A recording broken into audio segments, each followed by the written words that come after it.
योग दर्शन की 322वीं कक्षा है। योग दर्शन के तृतीय पाद विभूति पाद का हम स्वाध्याय कर रहे हैं और इसमें सिद्धियों का जो प्रकरण चल रहा है उसके अंतर्गत हमने 43 यानी 43 सूत्रों तक पूरा कर लिया है। हमारी जो पिछली कल की कक्षा हुई थी उसमें हमने 2 सूत्र देखे थे, जिसमें 42वें सूत्र में एक सिद्धि बताई गई थी कि योगी को आकाश गमन की सिद्धि प्राप्त होती है, यानी वो आकाश में जा सकता है। तो सिद्धि बहुत ऊंचे स्तर की है, तो उसके लिए फिर कार्य भी यानी साधना भी ऊंचे स्तर की चाहिए। और उसके लिए तरीका क्या बताया? काया आकाशयोः, काया यानी शरीर और आकाश के संबंध संयमात, उनमें संबंध, उनका जो आपस में संबंध है उसमें संयम करने से, यानी धारणा ध्यान और समाधि लगाने से ये आकाश गमन की सिद्धि प्राप्त होती है। यह साथ में एक काम और किया जा सकता है, लघु तूल समापत्ते है। लघु यानी अत्यंत छोटे, तूल का मतलब रुई के टुकड़े या रुई के तंतु जो हैं, यानी संसार की छोटी से छोटी वस्तुओं में जब समापत्ति की जाएगी, समाधि लगाई जाएगी, एकाग्रता की जाएगी और उसका जब साक्षात्कार होगा, तो ऐसी स्थिति से योगी का शरीर हल्का हो जाता है, लघु हो जाता है और वो आकाश में जाने का सामर्थ्य प्राप्त कर लेता है, योग्यता बन जाती है। इसके साथ हमने 43वें सूत्र में एक सिद्धि और देखी थी और ये बहुत ऊंची सिद्धि है। उसके बारे में बताया कि योगी के चित्त में जो प्रकाश का आवरण मल के रूप में है, जिसने चित्त को ढक करके रखा हुआ है, जो प्रकाशित नहीं होने देता चित्त को, वो दूर हो जाता है, उसका क्षय होता है, हट जाता है। वो कैसे होगा? तो चित्त के भीतर एक स्थिति बनती है, उसको बोला महाविदेहा स्थिति, और ये वृत्ति रूप होती है। लेकिन वो होती कैसी है? बहिर अकल्पिता स्थिति, यानी चित्त बिना कल्पना के सीधा चित्त बाहर जाता है, उस वस्तु पे जाकर के टिकता है और जो वृत्ति रूप जो स्थिति बनती है उसको महाविदेहा स्थिति कहा। इस पर संयम करने से, यानी इस स्थिति को प्राप्त करने से एक बहुत ऊंची सिद्धि प्रकाश के आवरण के क्षय के रूप में प्राप्त होती है। तो ये 2 बहुत महत्वपूर्ण सूत्र कल की कक्षा में हमने देखे। गंभीर बातें हैं इनमें और जीवन के लिए उपयोगी बातें भी हैं।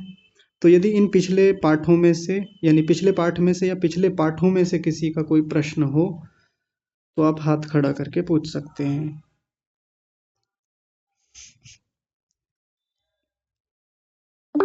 हाँ जी, वकील साहब कुछ कह रहे हैं, बताइए। आचार्य जी नमस्ते। नमस्ते जी। ये जो बताया आपने प्रकाश का आवरण, जी ये मल, ये 2 बार एक्सप्लेन कर दो सर। हाँ जी, हाँ जी। व्यास जी ने इसको नीचे स्पष्ट किया, वहां तो उन्होंने पतंजलि जी ने तो ज्यादा खोला नहीं, बस प्रकाश आवरण लिख दिया। नीचे देखिए पतंजलि जी क्या कह रहे हैं उस आवरण को। यद आवरणम क्लेश कर्म विपाक त्रयम, वो आवरण कैसा है? 3 रूप में हमको दिखता है वो आवरण, वो मल जो है। एक तो क्लेशों के रूप में, दूसरा कर्म के रूप में यानी कर्माशय के रूप में, और तीसरा विपाक के रूप में। तो इन तीनों को समझ लेते हैं जल्दी से। क्लेश का मतलब 5 प्रकार के जो क्लेश हम पीछे पढ़ करके आए हैं। अविद्या नाम का एक क्लेश होता है। अविद्या अपने आप में सबसे बड़ा मल है शरीर के लिए, आवरण है, उसने ढक रखा है पूरे शरीर चित्त को। साथ में अस्मिता है, राग है, द्वेष है और अभिनिवेश है। तो ये क्लेश भी मल हैं, आवरण हैं। जब तक ये चिपके रहेंगे हमारे चित्त से, तब तक आत्म साक्षात्कार या चीजों के साक्षात्कार, परमात्मा का साक्षात्कार वो हो नहीं पाएगा। साथ में कर्म यानी कर्माशय, धर्माधर्म रूप संस्कार भी कह सकते हैं इनको, यानी अच्छे कर्म किए हैं तो वो भी अभी चिपके हुए हैं, हमारे साथ मल के रूप में ही हैं। बुरे कर्म किए हैं तो भी चिपके हुए हैं। अब आप सोच रहे होंगे अच्छे कर्म भी क्या मल के रूप में होते हैं? हाँ जी, मल के रूप में ही हैं, क्योंकि अच्छे कर्म भी किए हैं तो भी तो भोगने के लिए आना पड़ेगा, फिर से बंधन, फिर से बंधन, वो तो चलता रहेगा। साथ में बताया विपाक, ये भी एक मल है। कर्म किए हैं तो अब भोग रहे हैं, भोग चल रहा है, और जब तक ये भोग पूरा नहीं हो जाएगा तब तक भी चित्त के ऊपर वो मलिनता बनी रहेगी, भोगते चले जाएंगे। ये भी एक मल के रूप में ही, एक आवरण के रूप में ही कहा है। तो इनका क्षय हो जाता है, लेकिन साथ में बस एक छोटी सी बात बता दी कि ये 3 प्रकार के जो आवरण हैं, इनकी जड़ क्या है, मूल क्या है? तो जड़ तो इनका रजोगुण और तमोगुण है। रजोगुण और तमोगुण के कारण ही ये मल हमेशा बने रहते हैं हमारे साथ।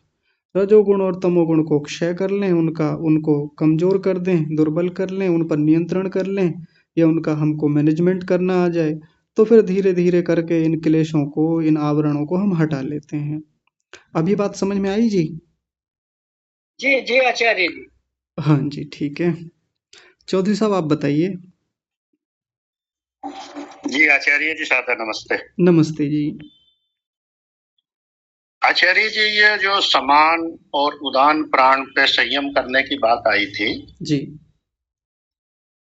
तो ये जो हम प्राणायाम करते हैं उसी से होगी या ये अलग संयम होगा इसका? प्राणायाम की तो बात ही नहीं है यहाँ पे। प्राणायाम की जी कोई चर्चा नहीं। प्राणायाम करके तो स्थिति बनती है, यहाँ तक आती है। यहाँ तो धारणा लगेगी इन प्राणों पर। शरीर के भीतर स्थित जो ये प्राण हैं, उनमें धारणा की जाएगी, ध्यान किया जाएगा, समाधि की जाएगी। प्राणायाम की कोई चर्चा नहीं है। जी जी। हाँ जी। एक आचार्य जी, मैंने पहले भी पूछा था आपसे, हाँ जी। और कल आपने जो 2 मंत्रों का वो दिया है ग्रुप में, जी। तो उसमें ये जो इनका व्याख्या करते हैं या निकालते हैं, ये जो 3 तरह की वृत्ति दी है, अभिधा, लक्षणा, व्यंजना जी। शब्द शक्ति। तो थोड़ा सा बताएंगे क्या कि कैसे अभिधा की निकलती, कैसे लक्षणा की निकलती है, कैसे व्यंजना की निकलती है? हाँ, इसको शब्द शक्ति कहते हैं। जब हम हिंदी साहित्य पढ़ते हैं तो उसमें 3 प्रकार की शक्तियाँ कही जाती हैं, अभिधा, लक्षणा और व्यंजना। अभी इस बारे में बहुत स्पष्टता से कह नहीं सकता, हालांकि मोटा मोटा तो मुझे पता भी है इनके बारे में, पर मैं बहुत इस पे स्पष्टता से कुछ कह पाऊँ आपके सामने, अभी मैं उस स्थिति में नहीं हूँ। क्योंकि पिछले दिनों मैं इनके बारे में पढ़ भी रहा था और वो पढ़ाई अभी पूरी नहीं हुई है। इनके बारे में पढ़ा भी है, पर मैं अभी स्पष्ट कर पाने की स्थिति में नहीं हूँ। तो एक बार इसको ठीक से मैं देखूंगा, अभिधा, लक्षण और व्यंजना को, तब मैं पूरी तरह से स्पष्ट कर पाऊंगा। मैं निश्चित रूप से खोलूंगा आपके सामने, याद रहेगा मुझे। जी जी जी। हाँ जी। आचार्य जी, एक कल 43 के बाद में जी। जो स्वामी सतपति जी ने अपना भाष्य किया है, जी। और ये मैंने कल आपको बताया भी था, योग तीसरे उसका, ये योग दर्शन का था। जी। 30 का हमारा, तीसरे का 38 का भी पीछे आया था। हाँ जी। मैंने गलती से आपको ये यजुर्वेद यजुर्वेद बोल दर्शन दिया उसका। था। हाँ, आपने जी जी यजुर्वेद जी बोल दिया था, मैंने समझ लिया था बाद में। ठीक है। जी जी जी। तो इसमें जो इस विषय में ये पर शरीर में प्रवेश नहीं करता और इसमें ये लिख दिया गया है, जी। तो 38 तो हम पढ़ चुके हैं। जी। तो 38 वाले पे तो यहाँ इतना ध्यान हमारा गया नहीं था आचार्य जी, जैसा इन्होंने लिखा है यहाँ बाद में। हाँ जी। तो इसको जरा थोड़ा सा फिर से बताएंगे क्या? क्योंकि इन्होंने तो ये लिख दिया जैसे यहाँ पर जी। कि भाई ये मन बाहर जाता है, बाहर के पदार्थों में करता है, योगी पर शरीर में प्रवेश नहीं करता, इस विषय में वहां पर लिख दिया गया है। जी। तो उस टाइम हमने कुछ ज्यादा ध्यान नहीं दिया, इसको जरा थोड़ा सा बताएंगे तो। हाँ जी। 38वें सूत्र में जो चित्त को दूसरे के शरीर में प्रवेश कराने की सिद्धि की चर्चा हम लोगों ने देखी थी, तो वहाँ एक मोटे अंशों में ये भी कह दिया जाता है कि योगी दूसरे के शरीर में जाकर के प्रवेश कर लेता है, अपने चित्त को पहुंच जा देता है या खुद भी चला जाता है, एक प्रकार से मोटे मोटे अंशों में। वैसे तो सूत्र तो यही कह रहा है कि चित्तस्य पर शरीरावेशः, अपने चित्त का दूसरे के शरीर में प्रवेश करा देता है। लेकिन इसको मोटे अंशों में इस सिद्धि को ऐसे भी कहा जाता है कि स्वयं दूसरे के शरीर में प्रविष्ट हो जाता है जाकर के, ये एक सिद्धि वहां पर कही गई। और अभी जो हमने कल ये 43वां सूत्र देखा था, इसमें व्यास भाष्य में अंत से दूसरी पंक्ति जो है, यया पर शरीराणि आविशंति योगिनः, यहाँ देख लीजिए स्क्रीन पे, मैं यहीं दिखा देता हूँ। ये रहा यया पर शरीराणि आविशंति योगिनः, योगी की दूसरे के शरीर में प्रवेश करने की एक स्थिति बन जाती है। अब देखिए, वहां तरीका अलग था करने का, वहां क्या तरीका बताया था, वो सिद्धि कैसे प्राप्त होगी। बंधन कारण शैथिल्यात और प्रचार की संवेदना से, यानी बंधन का जो कारण कर्माशय है उसकी शिथिलता कर दे योगी, उसको ढीला कर दे समाधि लगा करके।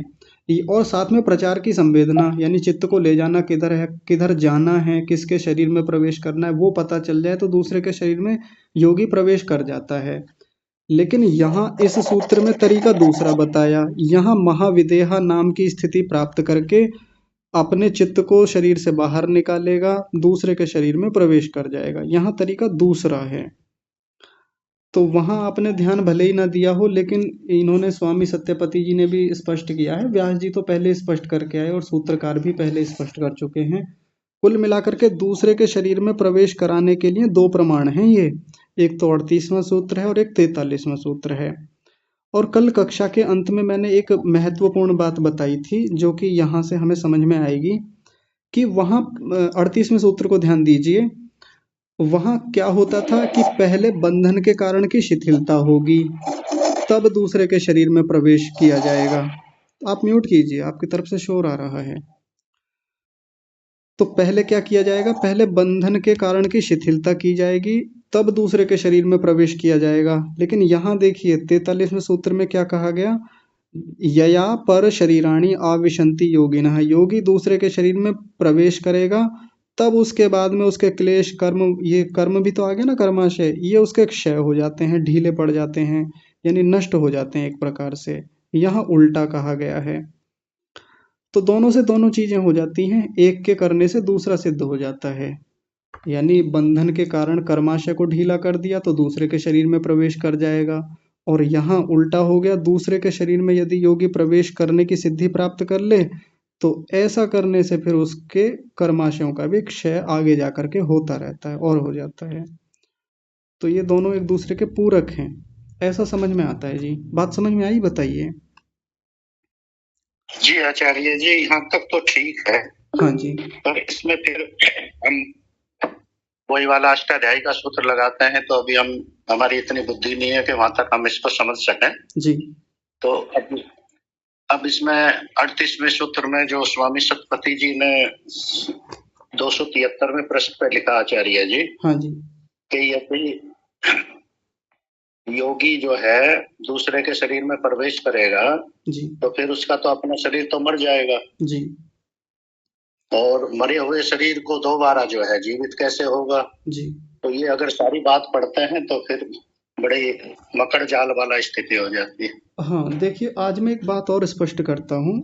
ये बहुत सारे प्रश्न उठ रहे हैं काफी दिन से हम सब लोगों के मन में कि ऐसे योगी कैसे दूसरे के शरीर में प्रवेश कर जाएगा, कैसे तमाम लोक लोकांतरों को जान लेगा। इतनी सारी बहुत सारी सिद्धियां जो भी देखी असंभव जैसी लगती हैं। अच्छा, ये बात व्यास जी को भी तो पता होगी। व्यास जी ने जब लिखा है, अगर स्वामी सत्यपति जी को ये बातें झूठ लग रही थी या जो भी लगा तो फिर इनको विक्षेप मान के हटा देते यहाँ से। अब उन्होंने भाष्य भी किया है इन सब चीजों का। और अगर केवल ज्यादातर स्वामी सत्यपति जी का ये मानना है कि ये चीजें वो केवल ज्ञान के रूप में करता है, कि ऐसे ज्ञान के रूप में दूसरों के भीतर चला जाता है, ज्ञानात्मक स्थिति से वो दूसरों को जान लेता है। केवल इतना थोड़ी, ये बिल्कुल स्पष्ट बातें लिखी हुई हैं कि यहाँ प्रवेश कर जाता है, दूसरे के शरीर में चला जाता है, स्पष्टता है। फिर भी यदि जो वो अभिधा लक्षण और व्यंजना की बात करें, यदि उससे भी लेना चाहें तो ठीक है, वो भी ले सकते हैं। लेकिन मैं एक मूल बात बताना चाहता हूँ जो और भी कई संदर्भों में काम आने वाली बात है, ध्यान दीजिएगा। एक होता है सामान्य कथन और एक होता है विशेष कथन। सामान्य कथन जो होता है, सामान्य सिद्धांत जो होता है वो सब जगह लागू होता है, लेकिन कुछ चीजें विशेष होती हैं, कुछ बातें विशेष यानी अपवाद के रूप में होती हैं। जैसे यहीं देख लीजिए, सामान्य कथन ये है कि व्यक्ति हवा में नहीं उड़ सकता, बिल्कुल ठीक बात है, नहीं उड़ सकता। मान लीजिए जब तक वायुयान का कोई अनुसंधान नहीं हुआ था, वायुयान नहीं बने थे, हेलीकॉप्टर नहीं बने थे, तो लोगों में यही एक सामान्य सिद्धांत बना हुआ था कि कोई व्यक्ति हवा में नहीं उड़ सकता। कैसे हम गुरुत्वाकर्षण के विरुद्ध जाकर के हवा में उड़ सकते हैं, सामान्य सिद्धांत, और सही बात भी है, कोई नहीं उड़ सकता। तो ध्यान दीजिए, सामान्य सिद्धांत सब पर लागू होता है, ना मैं उड़ सकता, ना आप उड़ सकते, ना कोई छोटा बच्चा उड़ सकता, ना पशु उड़ सकते। ठीक बात है, सामान्य सिद्धांत है। लेकिन अब इसमें एक विशेष कथन क्या है, अपवाद क्या है? अपवाद ये है कि कोई व्यक्ति एक यंत्र बना ले, और यंत्र आजकल खूब लोग बना रहे हैं, यानी वायुयान बना रहे हैं, छोटे छोटे हेलीकॉप्टर लोग बना रहे हैं, आईआईटी वगैरह में लोग बना लेते हैं, इंडिविजुअली खुद से प्रयोग करके छोटे छोटे हेलीकॉप्टर लोग बना ले रहे हैं, पैराशूट वगैरह है या और चीज़ें हैं। तो एक दिन एक व्यक्ति उड़ गया ऐसे करके अपना यान ले करके। तो अब तक जो जन सामान्य में एक सामान्य सिद्धांत बना हुआ था, और सामान्य सिद्धांत बिल्कुल ठीक था कि लोग नहीं उड़ सकते हवा में, बिल्कुल नहीं उड़ सकते, लेकिन एक व्यक्ति एक दिन उड़ गया। तो जब व्यक्ति उड़ गया तो फिर तो लोग ये कहेंगे कि भाई जो अब तक एक सिद्धांत चला आ रहा था कि हवा में मनुष्य नहीं उड़ सकता, पशु नहीं उड़ सकते, तो ये तो सिद्धांत ही खंडित हो गया। लेकिन हम योग दर्शन के शायद दूसरे या पहले पाद में एक बात पढ़ के आए हैं कि किसी अपवाद से उत्कर्ष का खंडन नहीं होता, अपवाद से सिद्धांत की हानि नहीं होती। मान लीजिए कोई सामान्य सिद्धांत बना हुआ है और उसमें कोई एक अपवाद उत्पन्न हो गया, जैसे व्याकरण में भी होते हैं, सामान्य सिद्धांत की बातें कही जा रही हैं लेकिन खूब अपवाद हैं व्याकरण में भी, और व्याकरण का ही ये सिद्धांत है कि किसी एक अपवाद के आ जाने से सामान्य सिद्धांत जो है वो खंडित नहीं हो जाता, सामान्य सिद्धांत बना रहता है। एक व्यक्ति हवा में यंत्र लेकर के उड़ गया तो इससे सामान्य सिद्धांत जो बना हुआ था कि लोग नहीं उड़ सकते, ये खंडित नहीं हो जाता। नहीं उड़ सकते तो नहीं उड़ सकते और बिल्कुल उड़ते भी नहीं है, लेकिन अब उसमें एक विशेष प्रयत्न करके, विशेष प्रयास पुरुषार्थ करके एक व्यक्ति ने हवा में उड़ने की स्थिति बना ली और उड़ गया, तो इससे सामान्य सिद्धांत कहाँ खंडित हो गया। और बिल्कुल ये ठीक बात है कि दूसरे के शरीर में नहीं प्रवेश कर सकते, ना मैं कर सकता, ना आप कर सकते, ना छोटा बच्चा कर सकता, ना बड़ा व्यक्ति कर सकता, कोई नहीं कर सकता, सीधी बात है। ये सामान्य सिद्धांत है कि हम दूसरे के शरीर में प्रवेश नहीं कर सकते, सूर्य में प्रवेश नहीं कर सकते, चंद्रमा में प्रवेश नहीं कर सकते, बिल्कुल नहीं कर सकते, सामान्य सिद्धांत है। लेकिन अपवाद, अपवाद क्या है? विशेष पुरुषार्थ करके एक व्यक्ति ने सिद्धि लगाई, समाधि लगाई, जो कि सांख्य दर्शन वाले भी कह रहे थे, आपको मैंने भेजा था ना ग्रुप में, कि जैसे औषधियों से या मंत्रों से, तप से, जन्म से कोई सिद्धि किसी व्यक्ति को प्राप्त हुई तो हमें उस पर संदेह नहीं होता कि हाँ भाई ये तो औषधियों से ऐसी चीजें हो जाती हैं, तो क्या इससे योग से होने वाली सिद्धियों को खंडित किया जा सकता है? माननी होती हैं, योग से भी सिद्धियां हैं, योग का अपना एक रास्ता है। जैसे औषधियों से बड़े बड़े रोग अचानक से ठीक हो जाते हैं, जिनको सभी लोग मना कर चुके थे जी ये ठीक नहीं होंगे, और एक औषधि ऐसी आई कि उसने ठीक कर दिया एक झटके में। तो अभी तक जो धारणा बनी हुई थी, सामान्य सिद्धांत था, तो क्या वो सिद्धांत खंडित हो जाएगा? नहीं होगा। विशेष कथन से या विशेष बात आ जाने से या विशेष पुरुषार्थ से या अपवाद से सामान्य सिद्धांत का खंडन नहीं होता, ये मैं बार बार कह रहा हूँ इस बात को। जैसे एक उदाहरण कक्षा में रखा था, उसको फिर से ले लेते हैं। एक धारणा ये बनी हुई थी बहुत लंबे समय से, जब तक आधुनिक जो मॉडर्न मेडिकल साइंस है इसकी उत्पत्ति नहीं हुई थी, तो लोग सोचते होंगे कि भाई वैद्य जी ही उपचार कर सकते हैं, कोई वैद्य होंगे, जानकार होंगे, वो नाड़ी देखेंगे, वो पता करेंगे, वो पुड़िया बना देंगे, कोई चूर्ण दे देंगे, जड़ी बूटी दे देंगे, इसके अलावा तो उपचार के कोई तरीके इस दुनिया में नहीं है। नहीं पता कर सकते कि शरीर में कहाँ कमी है, कैसे पता करेंगे? वो तो वैद्य जी शरीर में हाथ रखेंगे, नाड़ी विशेष को टटोलेंगे या उस जगह को देखेंगे, वो अपना उनका तरीका है, वो उस तरीके से देखते थे। यही तो सामान्य सिद्धांत था ना। लेकिन अपवाद खड़ा हो गया उसमें। क्या अपवाद खड़ा हुआ? टेक्नोलॉजी आई।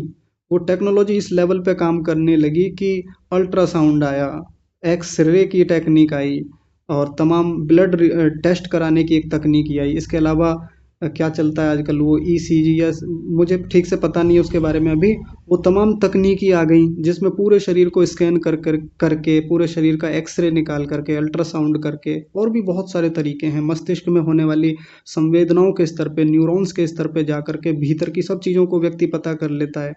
तो जो एक सामान्य सिद्धांत था कि नहीं पता कर सकते भाई यंत्रों से कैसे व्यक्ति बता देगा कि शरीर के भीतर क्या है, लेकिन आ गया, हाँ एमआरआई। तो ये तमाम तकनीकें आ गई, तो इससे क्या सामान्य सिद्धांत खंडित हो गया कि जो हाथ लगा करके, नाड़ी देख करके शरीर का पता लगाया जा सकता है? नहीं, और हम लगा भी नहीं सकते। हम सामान्य लोग नहीं पता कर सकते कि शरीर के भीतर क्या चल रहा है। तो क्या इससे इस बात का खंडन हो जाता है कि उस शरीर के भीतर का देखा ही नहीं जा सकता? देखिए ध्यान दीजिए, फिर से मैं फिर से बोल रहा हूँ, पुराना व्यक्ति कोई ये कहने लगे, जिसने मॉडर्न मेडिकल साइंस को नहीं देखा, वो कहने लगे कि जी शरीर के भीतर तो देखा ही नहीं जा सकता। ध्यान दीजिए, मैं फिर से बहुत गहरी बात बता रहा हूँ और यहीं से संबंधित है। मैं स्वामी सत्यपति जी का खंडन नहीं कर रहा हूँ। अब तक धारणा ये बनी हुई थी, जब से मेडिकल साइंस आया है उससे पहले तक क्या धारणा बनी हुई थी कि शरीर के भीतर नहीं देखा जा सकता। कितनी पथरी हैं हमारे गुर्दे में, किडनी में, या पित्त की थैली में कितनी पथरी हैं, कोई नहीं देख सकता। और ये बिल्कुल सही बात है, नहीं देख सकता, ना मैं देख सकता ना आप देख सकते। लेकिन उसमें एक अपवाद खड़ा हो गया। क्या अपवाद खड़ा हो गया? आ गया अल्ट्रासाउंड। अल्ट्रासाउंड से उन्होंने मशीनें लगा करके देख ली। तो क्या इससे सामान्य सिद्धांत गलत सिद्ध हो गया? बताइए। नहीं देख सकता सच में कोई व्यक्ति, लेकिन उसमें अपवाद तो है। अब जिस बात को ये कह रहे हैं कि दूसरे के शरीर में प्रवेश नहीं कर सकता, यहाँ नहीं जा सकता, वहां नहीं जा सकता, आकाश में नहीं उड़ सकता, एक झटके में खंडन कर दिया। तो सीधी बात है, सही बात है कि व्यक्ति नहीं उड़ सकता हवा में, बिल्कुल सही बात है। पानी के ऊपर नहीं चल सकता, ना मैं चल सकता ना आप चल सकते। लेकिन एक अपवाद हो गया भाई, पुरुषार्थ करके आया वो व्यक्ति, उसने उस दिशा में संयम किया। स्वामी सत्यपति जी वास्तव में बहुत महान साधक थे, योगी थे। ईश्वर साक्षात्कार शायद उन्हें हुआ था, ऐसा उनका दावा भी था। उन्होंने धारणा ध्यान समाधि किसी विशेष स्थान पे किए होंगे, जिससे आत्म साक्षात्कार, ईश्वर साक्षात्कार हुआ था, बिल्कुल हुआ होगा, है ना। लेकिन अब उन्होंने, मुझे नहीं पता कि उन्होंने धारणा ध्यान समाधि इन सब चीज़ों में लगाए होंगे। जो जो चर्चा यहाँ आई है, जिन जिन बिंदुओं पर धारणा ध्यान समाधि लगाने की बात आई है, क्योंकि सिद्धियों में स्वामी जी की रुचि नहीं थी, बिल्कुल मना करते हैं कि ये बाधक हैं, और सूत्र भी कहता है कि बाधक हैं। तो इनकी रुचि नहीं बनी होगी, आवश्यकता भी नहीं। और एक श्रेष्ठ योगी, उत्तम कोटि का योगी क्यों इन सिद्धियों को चाहेगा? मिल गई, नहीं मिली कोई बात नहीं। लेकिन कोई जानना चाहे, किसी को विशेष रूप से सिद्धियां चाहिए, तो वो लगाए और प्राप्त करे। लेकिन एक सिरे से मना कर देना, खंडन कर देना, तो ये एक बार में खंडन करना अच्छे, मुझे तो कम से कम ठीक नहीं लगता। इसको हम एमआरआई वाले उदाहरण से बहुत अच्छे से देख सकते हैं, या ये जो अल्ट्रासाउंड टेक्निक है, नहीं देख सकते, सीधी बात है। हमारे शरीर में मैग्नीशियम की कमी है, सोडियम की कमी है, या कैल्शियम की कमी है, क्या देख सकते हैं हम? पता कर सकते हैं? नहीं पता कर सकते। सामान्य सिद्धांत तक कोई पता नहीं कर सकता, दुनिया का कोई डॉक्टर नहीं बता सकता। बाहर से लक्षणों को देख ले तो एक मोटी बात है, देख लेगा, लेकिन ये नहीं बता सकता कि आपके ब्लड में कितनी रेड सेल्स हैं, यानी वो लाल कोशिकाएं, या वो जो श्वेत रक्त कणिकाएं जो भी हैं, कितनी है, कितनी मात्रा में है, प्लेटलेट्स कितनी है, नहीं बता सकता। सीधी बात है, नहीं बता सकता। दुनिया का कोई वैद्य, कोई डॉक्टर नहीं बता सकता। ये एक सामान्य सिद्धांत है, सब जगह लागू होता है। अब इसी बात को कोई लेके अटका रहे, बैठा रहे, जी मैं नहीं मानता कि कोई देख सकता है। आ गई टेक्नोलॉजी, छोटी सी एक ब्लड सैंपल देना होता है हमको, एक दिन में रिपोर्ट आ जाती है, कुछ घंटों में, और पता चल जाता है कि शरीर के भीतर कितनी कितनी मात्रा में क्या क्या चीज़ें हैं। अब अटके रहें, लट और उसी बात पे अड़े रहें, हम नहीं मानेंगे जी, हम नहीं मानेंगे, ऐसे कैसे हो जाएगा, ऐसे कैसे? रक्त के भीतर जा कर के कौन देख लेगा कि कितने इसमें लाल रक्त कणिकाएं हैं, श्वेत रक्त कणिकाएं हैं? अरे देख लिया है, देख रहे हैं लोग, दिन रात काम चल रहा है, हजारों लाखों करोड़ों लोगों के दिन रात ब्लड टेस्ट हो रहे हैं इस समय। पर चूंकि ये बातें अब सामान्य हो गई हैं, जन सामान्य में फैल गई हैं, तो अब ये भी एक सामान्य सिद्धांत ही बन गया है। बात समझ में आ रही है? जी आचार्य जी, बात तो सब समझ में आ रही है। हाँ जी। पर इसमें जैसे उस दिन आपसे चर्चा भी हो रही थी कि ये सारी संप्रजात समाधि की स्थिति में ही है, कि एकाग्रता की स्थिति में ही आ जाती हैं। हाँ जी। संप्रजात तक जाने की जरूरत नहीं, उससे पहले हाँ, ही ये सारी सिद्धियां प्राप्त हो जाती हैं। हाँ जी, सारी सिद्धियां तो उससे पहले ही है। संप्रजात समाधि की, जी। हाँ, तो जब हम एकाग्रता में आ जाएंगे, परिपक्व स्तर जिसको धर्मेद समाधि भी कहते हैं, जी। तो जब वहां तक आ जाएंगे हम, तभी ये सिद्धियां प्राप्त हो जाती हैं। हाँ जी, बिल्कुल। तो उस स्थिति में तो ये चित्त बाहर जाना और फिर वापिस आना, ये सब केवल संप्रजात समाधि में ही हो जाएगा। अब वही वाली बात है कि जब हम जानते ही नहीं, इसके बारे में कुछ ज्यादा जानते ही नहीं, तो तरह तरह की चीजें हमारे दिमाग में आ रही। चलिए पढ़ते रहेंगे, धीरे धीरे सब जो है आ जाएगा। तो हाँ जी, हाँ जी, विचार करते रहें, चिंतन करते रहें। पर जैसे कई बार, मैं आपको नहीं कह रहा, कई बार मैंने कई लोगों को देखा, एकदम से कह देते जी ऐसा थोड़ी हो सकता है, ऐसे कैसे हो जाएगा, नहीं हो सकता। नहीं हो सकता का मतलब ये थोड़ी है कि आप एकदम से मना करेंगे। विचार करते रहें। अब आचार्य जैसे चतुर्थ पाद में पहला ही सूत्र आएगा, हाँ जी। उसमें समाधि के अलावा 4 चीज और लिखी हुई है जिससे सिद्धियां प्राप्त हो जाएंगी। जब एक तो आपने बताई थी औषधि वाली, हाँ जी, मंत्र जप 3 तप। जन्म मंत्र और तप, ये भी लिखा हुआ है। हाँ जी बिल्कुल। जी, तो होती है ना तो औषधियों यहाँ से। आके फिर अगर इनसे भी हो जाएगा तो फिर आखिर समाधि तक जाके फिर ये सब करेंगे। खैर उसको तभी देखेंगे, वहाँ क्या प्रसंग है उसको वहीं समझेंगे अच्छे से विस्तार से। ठीक है, धन्यवाद जी। हाँ जी, ठीक है। इस पर यदि हम तकनीकी स्तर पर जाकर के आधुनिक विज्ञान की दृष्टि से चीज़ों को समझेंगे ना, तो बातें बहुत आसानी से समझ में आ जाएंगी। अब विज्ञान को लेकर के अब तो चीज़ें सामान्य हो गई हमारे लिए, कितनी सारी टेक्नोलॉजी आ गई। अब हमारे लिए सामान्य बात हो गई इनको लेकर के, लेकिन कभी जब ये पहली पहली बार आई होंगी उससे पहले के लोगों की क्या धारणा होगी? ऐसे थोड़ी हो सकता है जी। मैं अपने किसी व्यक्ति से तभी तो बात कर पाऊंगा जब वो मेरे सामने खड़ा हो, मैं उसको तभी तो देख पाऊंगा जब वो मेरे सामने होगा। ऐसे कैसे देख लेंगे जी? ऐसे नहीं देख पाएंगे बिल्कुल भी, कि व्यक्ति तो 100 किलोमीटर दूर है, मैं यहाँ बैठा हूँ, ऐसे कैसे देख लेंगे? ऐसे कैसे उसकी आवाज़ सुन लेंगे? ये तो असंभव है। ध्यान से सुनिए, मैं फिर से बोल रहा हूँ इन्हीं सब बातों की पुष्टि के लिए, कि व्यक्ति 100 किलोमीटर दूर है, मैं यहाँ बैठा हूँ। यहाँ थोड़ा सा देख लीजिए, ये मैं बैठा हूँ ए नाम की जगह पे, बीच में 100 किलोमीटर का डिस्टेंस है, और ये बी नाम का व्यक्ति कहीं दूरी पर बैठा है, और ए इस बात पे अटका हुआ बैठा है, इसने धारणा बना रखी है जी ये जो बी है इसको ऐसे कैसे सुन लेंगे, इसकी आवाज़ ऐसे कैसे आ जाएगी 100 किलोमीटर दूर से? ना हम इसको देख सकते, देखना तो और भी असंभव है। एक बार को आवाज़ किसी माध्यम से आ जाए तो आ जाए, देख कैसे लेंगे इसको? आज देख लेते हैं। अब ये तो और सही बात है, नहीं देख सकते। कोई 100 किलोमीटर दूर व्यक्ति है तो सीधे सीधे अपनी आंखों से हम नहीं देख सकते। ये एक सामान्य सिद्धांत है, ना मैं देख सकता, ना आप देख सकते, ना पशु देख सकते, ना पक्षी देख सकते, कोई नहीं देख सकता, सीधी बात है। और ये सिद्धांत बिल्कुल है। लेकिन एक टेक्नोलॉजी आई, उसने सारी दूरियां खत्म कर दी थोड़ी सी देर में। हमको 2 सेकंड लगते हैं सामने वाले व्यक्ति को सामने लाने में। 100 किलोमीटर छोड़िए, हजारों किलोमीटर दूर बैठा व्यक्ति, हजारों छोड़िए और भी हजारों किलोमीटर दूर अंतरिक्ष में जो वैज्ञानिक गए हुए हैं, चंद्रमा तक की तस्वीरें आ जाती हैं यहाँ पर। तो अब बताइए, सामान्य सिद्धांत जिस पे अभी तक अड़े बैठे थे कि जी ऐसे थोड़ी हो जाएगा कि 100 किलोमीटर दूर की चीज को हम यहीं बैठे देख लेंगे। देख रहे हैं, बहुत धूमधाम से देख रहे हैं, अच्छे से देख रहे हैं। रास्ते ऐसे कैसे पता कर लेंगे जी? हम यहाँ से बैलगाड़ी लेके निकले और हमको पहले ही पता चल जाए कि रास्ता कहाँ है, कहाँ कितना ट्रैफिक है। हम अपनी गाड़ी लेकर के निकले, पैदल लेके निकले, सामान्य सिद्धांत यह है कि नहीं पता कर सकते। लेकिन सैटेलाइट टेक्नोलॉजी से, मैप टेक्नोलॉजी से पता चल जाता है कहाँ कितना ट्रैफिक है, कहाँ क्या स्थिति है, किधर को रास्ता जाएगा, किधर मुड़ना है, कहाँ जा करके कितने मीटर पे जा करके राइट टर्न लेना, लेफ्ट टर्न लेना, सब कुछ बता रहा है। तो कोई बूढ़ा व्यक्ति या कोई पुराना व्यक्ति जिसने टेक्नोलॉजी को देखा नहीं, अब वो इसी बात पे जिद करके बैठ जाए कि जी ऐसा नहीं हो सकता, हम नहीं मान सकते कि ऐसा हो सकता है कि एक व्यक्ति यहीं से बैठे बैठे ये देख ले कि कहाँ क्या चल रहा है। सीसीटीवी कैमरे, मैं यहाँ बैठा हूँ और मैं ये कह रहा हूँ जी मेरे वहाँ दूसरे घर में, जो कि मेरे यहाँ से 2 किलोमीटर दूर मेरा दूसरा घर है, मेरा ऑफिस है, कोई भी है, संस्थान है, वहाँ क्या चल रहा है, वहाँ की गतिविधि को मैं यहाँ बैठे बैठे एक एक सेकंड तक की खबर ले सकता हूँ कि वहाँ क्या चल रहा है। तो ये बाबा जी क्या कहेंगे? अजी हम तो नहीं मानेंगे, ऐसा कैसे हो सकता है कि वहाँ की इतनी दूर की चीज़ को देख लेंगे? देख रहे हैं धूमधाम से।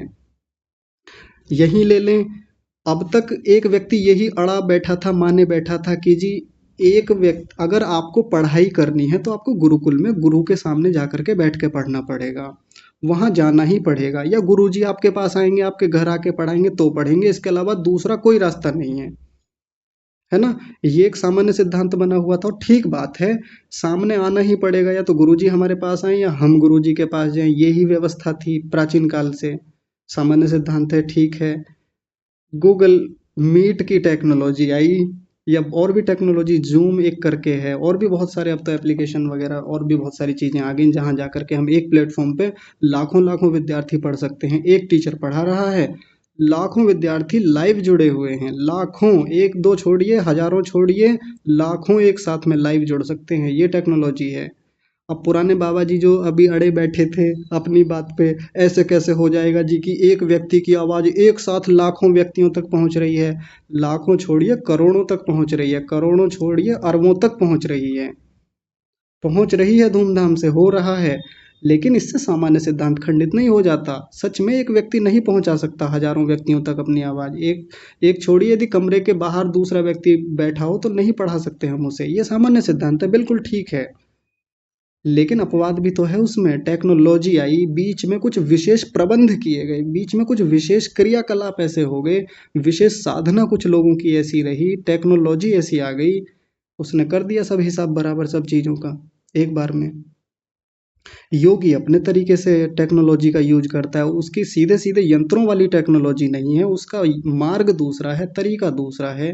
जैसे वैद्य का तरीका होता है कि वो नब्ज देख करके पूरे शरीर की स्थिति बता देता है, डॉक्टर का दूसरा तरीका है कि वो यंत्रों के माध्यम से, वो मशीनों के माध्यम से शरीर की स्थितियों का पता लगाता है। अब वैद्य जी अड़ जाएं इस बात पे कि जी ऐसे कैसे हो जाएगा, ऐसे हम तो नहीं मानते, मत मानो। मेडिकल साइंस तो जिस लेवल पे काम कर रहा है उस पे आप पहुंच भी नहीं पाएंगे कभी, अड़े रहिए अपनी पुरानी चीज़ों पे।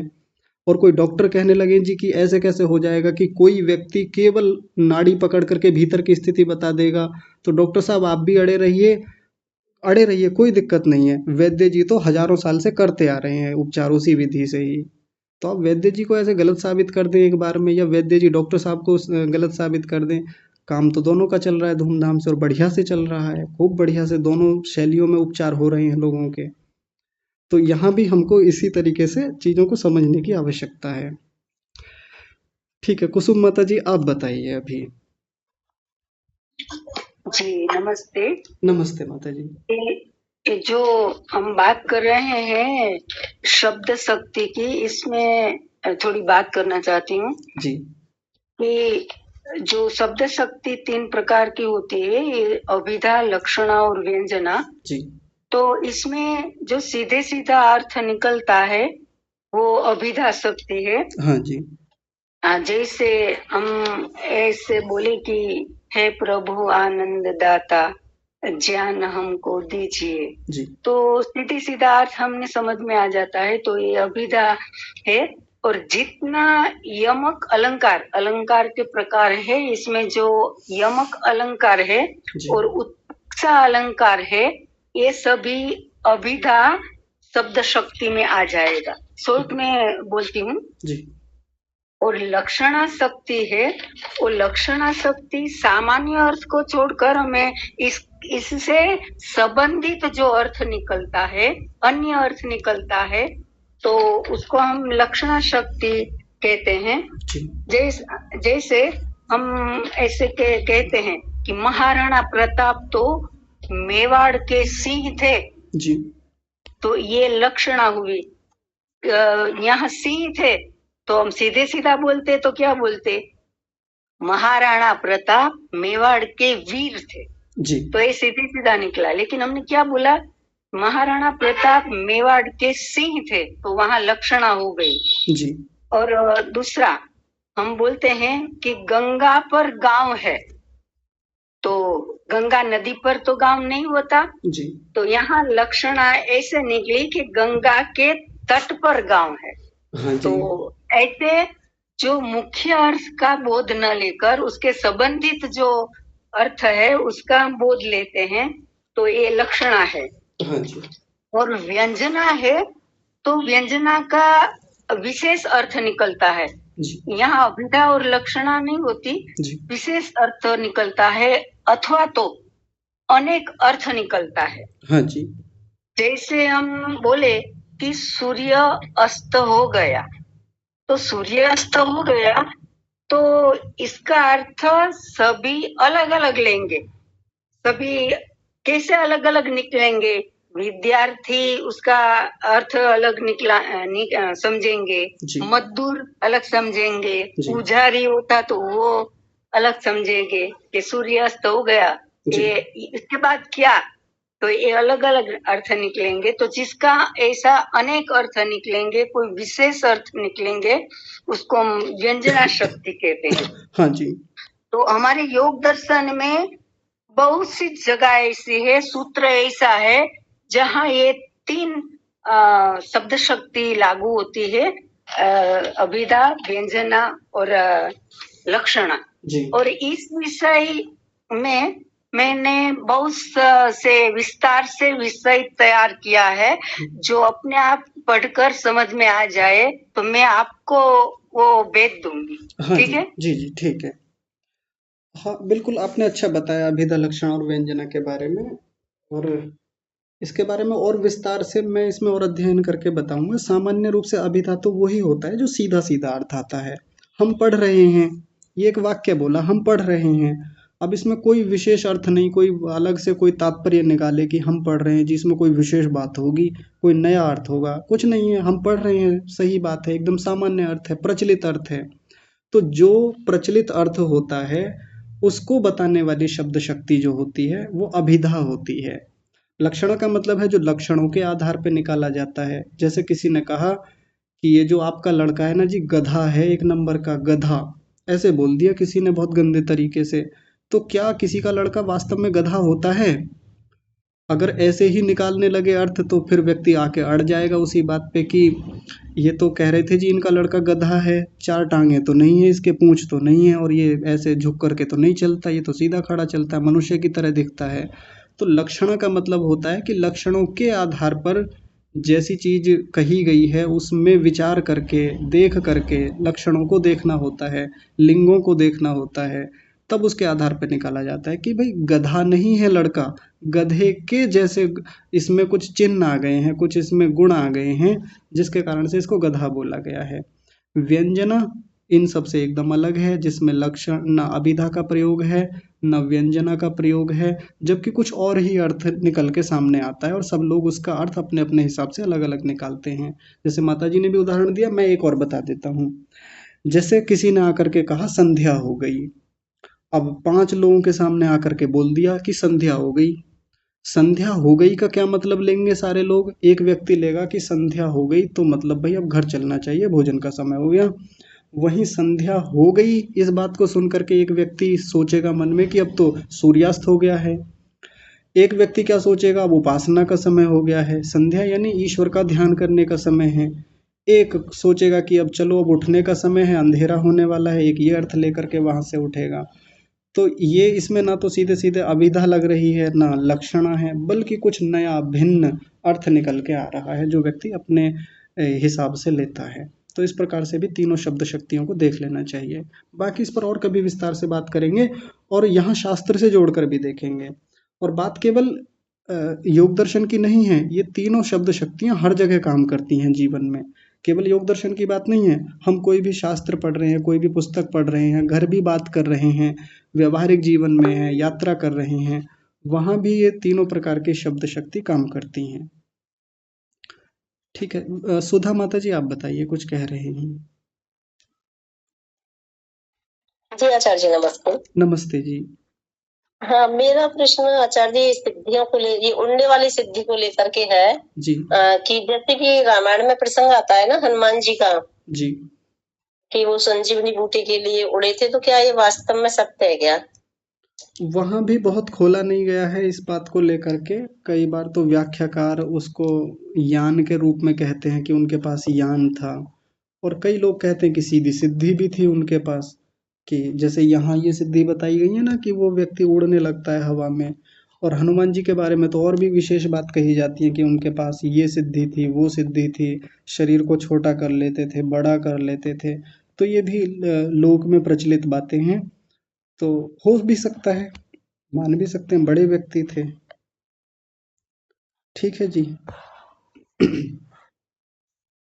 जी आचार्य, मतलब कंफर्म नहीं है, ऐसे कुछ भी कह नहीं सकते है ना?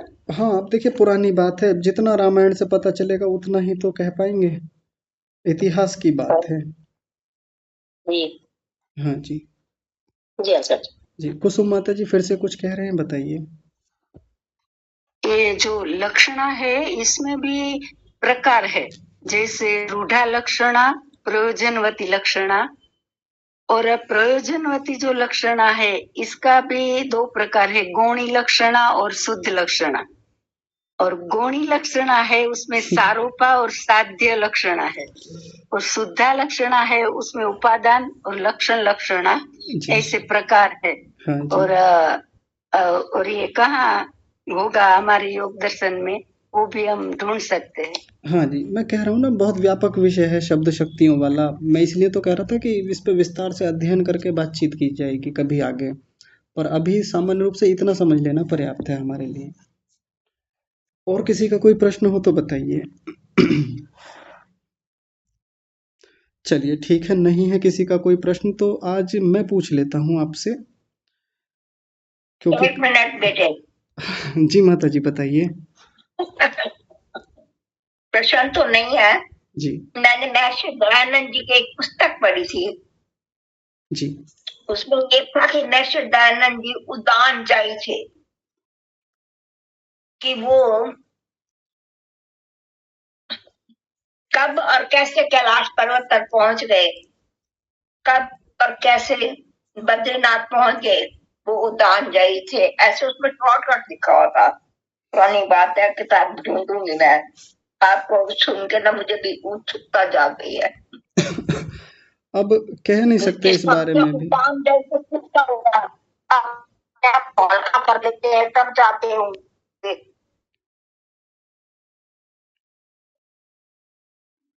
हाँ जी, किसी और के सुनने को बताए।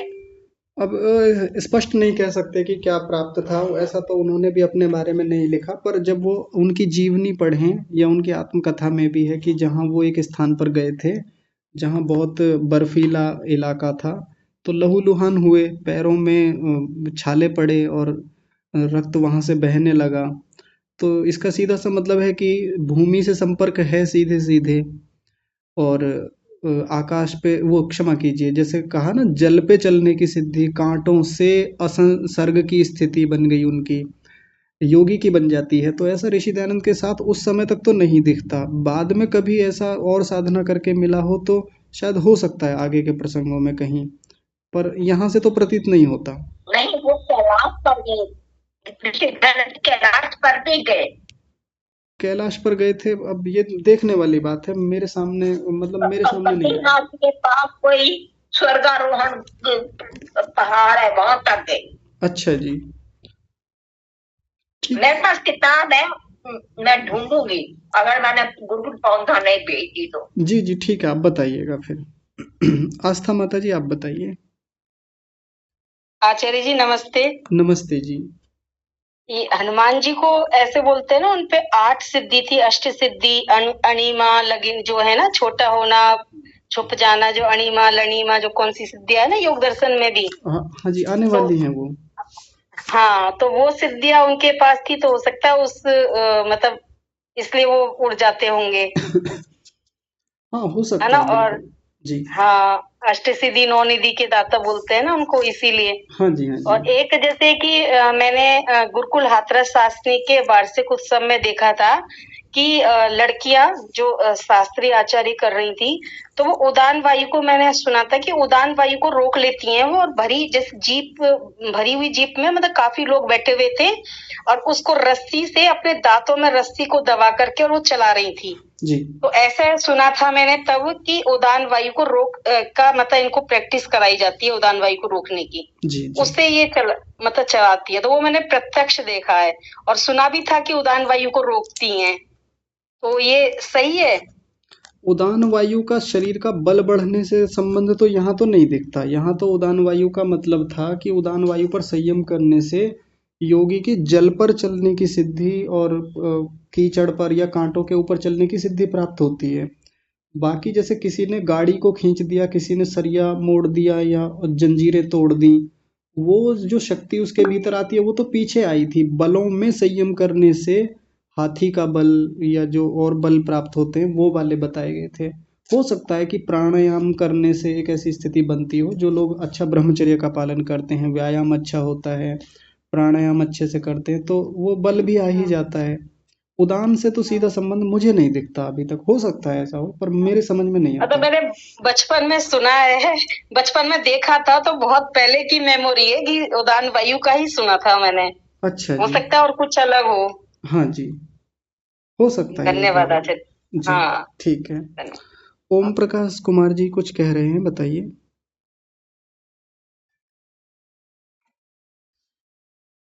नमस्ते आचार्य जी। नमस्ते जी। नमस्ते आचार्य जी। जी नमस्ते जी, बोलिए ना। प्रश्न नहीं है, लेकिन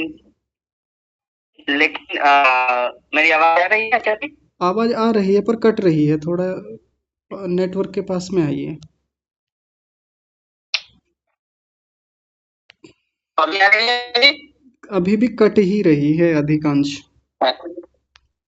सिग्नल प्रॉब्लम है, फिर करेक्ट बात करूंगा। चलिए कह दीजिए, इतना तो आ रही है, शायद समझ लें। मैं ये कह रहा था कि जो लोग इन सिद्धियों का विश्वास प्रकट कर रहे हैं, आपने जो बताया कि इसमें जिज्ञासा जो योगी उन प्राप्त होगी, वो संप्रज्ञात समाधि इन सिद्धियों को प्राप्त कर सकते हैं, लेकिन लास्ट तो असंप्रज्ञात समाधि है। जो इसकी जिज्ञासा करेगा उसी को न प्राप्त हो। ये जो जैसे सत्य प्रति भी आप बोले कि उनको स्वर साक्षात्कार हुआ था, तक तो उनको हुआ होगा, इसके जिज्ञासा उत्पन्न की होगी। नहीं हुई होगी। हाँ,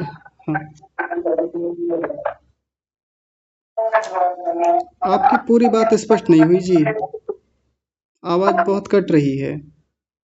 इसीलिए कह रहा था मैं किसी दूसरे से आपको फोन पे बात करूंगा बाद में आचार्य जी। ठीक है, अलग से बता दीजिएगा, तब कर लेंगे बात। ठीक है, तो समय भी अब हो ही गया है। मैं आपसे पूछना चाह रहा था, लेकिन कोई बात नहीं, फिर कभी पूछेंगे। तो आज की कक्षा को यहीं विराम देते हैं। आगे की और भी सिद्धियां हैं, उन पर विचार करने के लिए आगे उपस्थित होंगे। आज की कक्षा को यहीं विराम। आप सभी को सादर प्रणाम।